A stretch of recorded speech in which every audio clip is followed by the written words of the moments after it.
Welcome to Coming to New England. My name is Andrew Spaziano, and my guest today is my mother. Thank you for being here. Thanks for having me. To start off, could you state your full name for everybody? Phyllis Spaziano. All right. And could you tell us when and where you were born? Sure. I was born in 1967 in Woonsocket, Rhode Island. All right. Excellent. Now, tell me a little bit about how the family came here. To start off, how did your grandfather's family come to New Sure. England? My mom's parents came from England. My grandfather was 21 when he came from Manchester in Wales and went through Canada to come to the United States. There was a major train accident. He came by train. A lot of people were killed. And that's basically all I know about that. He wouldn't talk about it much. It was pretty traumatic. He was still a young man. And then my grandmother, my mother's mother, came over twice from England. She came over as a young girl when she was about 5 or 6 and set sail to go back to England because her father's mother insisted that he come home. To which my great-grandmother, they set sail to go back to England the day after the Titanic sank, and I think my great-grandmother was also hoping they would hit an iceberg so that she wouldn't have to go back and deal with her mother-in-law. They returned back when my grandmother was 10 and then and stayed. Very interesting. And how about your father's side of the family? Is there a lot of knowledge about how they settled here? Not a ton. I know that they were all, going back a ways. They were from England. I know that my grandmother's parents came from Vermont. That's where they had settled from. I imagine they must have come through Canada as well. And that somewhere along the line, somebody was married to a Native American. So I have like a teeny tiny little bit of Native American blood. Interesting. So talking about all that, how much of an influence did your heritage and where you came from have on you? Oh, a ton. A lot of pride in the fact that we were English. My mother's parents, particularly my grandfather, still had an English accent. We had tea every time we went down to visit them, tea at 2 o'clock every day.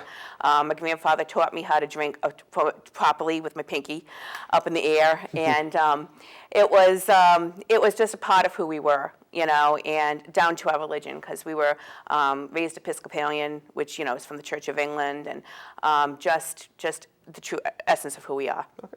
Now, where did you grow up, and what was the environment like there? Yep, I grew up in North Smithfield, which back in the day when I was living there, it was very rural. The Wild West. Although, yeah, it kind of was. There wasn't a whole heck of a lot to do. I was lucky, though. We grew up, my parents had a large parcel of land, and we were adjacent to my grandfather's farm.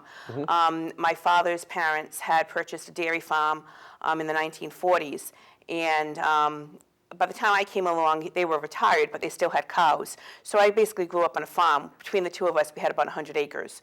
Awesome. So I was outside a lot. We did haying every 4th of July.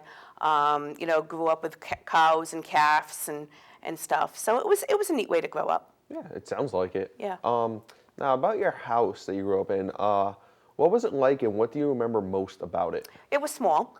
My parents actually had 2 houses on the land. One was an old colonial that other family members lived in. We lived in a cottage that had actually been somebody's summer home, which it had a lot of character. If you looked at it, it was kind of cool. It was kind of quirky. But it was small. There were 5 of us because I had a brother and a sister. But my bedroom was kind of cool because it had windows on 3 sides. So it was kind of like being like almost Victorian in nature, but it was cool. Sounds cool. Speaking of your siblings, how much of an age gap did you have with them, and kind of how did that affect the dynamic you had with them? It was significant. I was the youngest by 10 years. My brother is 10 years older than me, my sister 14. My sister and I were always very close because she babysat me when I was little. So she kind of was like a quasi-mother figure. Then she kind of became like a teacher / mentor, and then my best friend. So I was blessed in that. My brother I was kind of a pain in his neck. He would bully me a little bit, tease me a lot. We're close now. But they were very close. So there were disadvantages in that they got to go off and do things. One of the things I remember is the summer that Jaws came out, they got to go see it.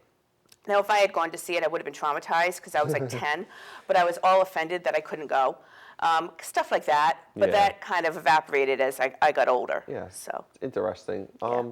So what kind of life lessons did you take from your upbringing? Working hard, and church was very important. Faith, um, going to church, having a strong faith, love of animals from being on the farm. I've got that from my father. From my mother's family, a lot of the importance of faith and involvement in the church. So in your lifetime, what historical event sticks out most to you? Oh, definitely 9/11.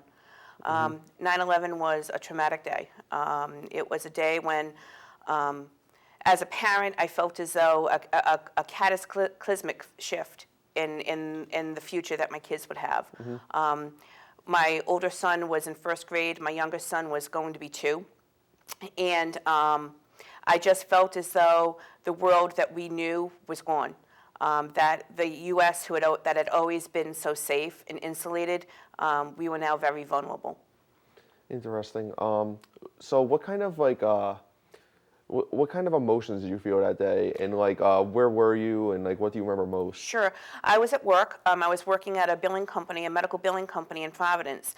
And we were having a really routine day. We were kind of packing. I remember vividly what we were doing. We were packing up files. And a girl said a plane went into one of the World Trade Center buildings.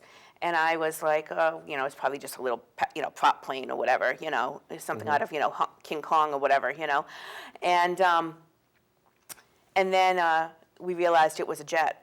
And the whole place just stopped. And I remember us being around the radio, and our IT people had a TV in the IT room, and you just couldn't function. And your gut was that you wanted to go home and be with your family. I mean, that was my first gut reaction. But I knew that that my oldest was safe in school, and I knew that my younger was with my mom, and that they were where they needed to be. But I was so afraid. And then as the morning progressed and the other plane hit, and the plane hit the Pentagon, and then the plane went down in Pennsylvania, you just knew that the scope of this was mammoth, and that everything was changed, and that the world was never going to be the same. And I had a coworker who was working up in Boston, and he was saying about how he could see the fighter jets flying outside as they were patrolling Boston, and I'm like, we were at war. I mean, it was just, my mother and father had lived through World War II, and I kind of had a sense of how they must have felt. And then you turn on the TV, and it was everywhere. I mean, every single station, whether it was ESPN or VH1 or anything, was just coverage of it, and people walking the streets with pictures of people that were missing, and knowing they weren't going to find them.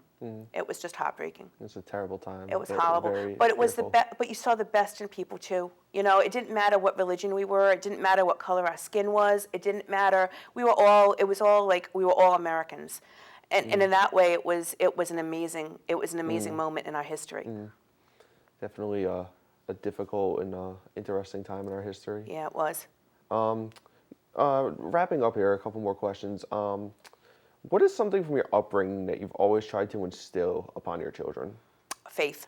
If I've said that from the time that they were small. I didn't care what they did in life, as long as they were happy, but that they always should have faith in God. In my frame of mind, preferably Christian, but that as long as they had a faith in God and carried that with them, I had done my job. Interesting. And my final question would be, how do you define the American dream? I define the American dream as being opportunity. I define it as being the opportunity to be who you want to be. And regardless of your religion, of your social class, you can rise up. Your sexual orientation, no matter who you are, you can fulfill the destiny that you have. It sounds hokey, but I think that's what sets this country apart. That if you really want something and you hold on to it and you work for it, you can have it.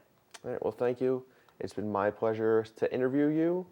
So thank you for having me. I was glad to be here. Oh, anytime. But this is Andrew Spaziano, and you've been watching Coming to New England.